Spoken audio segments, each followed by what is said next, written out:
আমি একাই 100।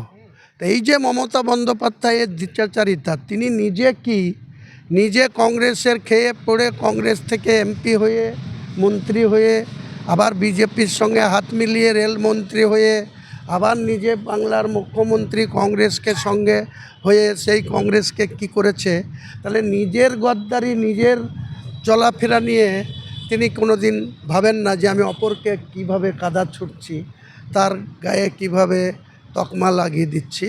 তো এই ধরনের ভদ্রমহিলা আমি অত্যন্ত শ্রদ্ধা করি, আগামী দিনেও করব, কিন্তু তিনাকে বলবো সংযত আচরণ করতে। কারোর দিকে ঢিল ছুঁড়লে সেও ঢিল ছুঁড়বে বা পাথর ছুঁড়বে, তার জন্য যেন মানসিকভাবে প্রস্তুত থাকে। আপনি ভোট আসতে দিন, এটা আর বলার অপেক্ষা রাখে না। উনি ভেবেছিলেন মুসলিমদের কোনো বিকল্প রাস্তা নেই, উনি একটাই মাসিয়া, বিজেপিকে রুখতে হলে আমিই পারবো, আর কেউ পারবে না। মুসলিমরা নিজেদের প্রতিনিধি এবার নির্বাচন করে বাংলার বিধানসভায় পাঠাবে। হ্যাঁ, বললাম তো আমাদের টার্গেট কি হবে, আমরা মানুষের কাছে কি বার্তা নিয়ে যাচ্ছি, মানুষের প্রতি আমাদের অগাধ আস্থা ভরসা রয়েছে। আগামী দিনে বাংলার মুসলমানরা আর যাই করুক, এই মিথ্যাবাদী মহিলার পার্টিকে আর ভোট দেবে না। তৃণমূলের সব জায়গাতে জাতি দ্বন্দ্ব ওরা লাগিয়ে রেখেছে।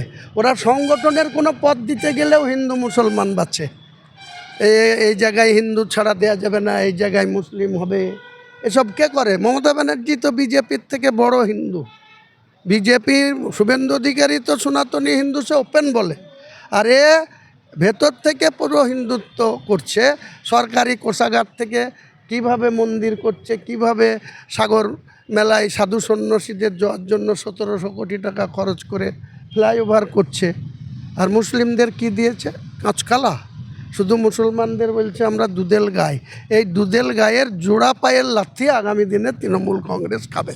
মমতা বন্দ্যোপাধ্যায় 4 ডিসেম্বর মুর্শিদাবাদের বহরমপুর স্টেডিয়াম মাঠে দাঁড়িয়ে যে ভাষায় আমাকে কটূক্তি করেছেন, পোকামাকড়ের সঙ্গে তুলনা করেছেন, গদ্দার আখ্যা দিয়েছেন, ওনার যদি বিবেক বিবেচনা মানুষত্ব থাকতো, তাহলে কোনো দিন হুমায়ুন কবিরকে তিনি এই ধরনের কথাই ঘোষিত করতে পারতেন না। উনি কখন কি বলেন ওনার কোনো কিছু খেয়াল থাকে না, অতীতকে উনি ভুলে যান। ওই মুর্শিদাবাদের দাঁড়িয়ে 5ই May 2025 chief secretary Manoj Pant, DGP Rajiv Kumar এবং তৎকালীন জেলা শাসক রাজশ্রী মিত্রদের সামনে আমাকে বহরমপুরের কালেক্টরি বিল্ডিংয়ে কনফারেন্স হলের মিটিং থেকে আমাকে স্ট্রংম্যান বলেছিলেন।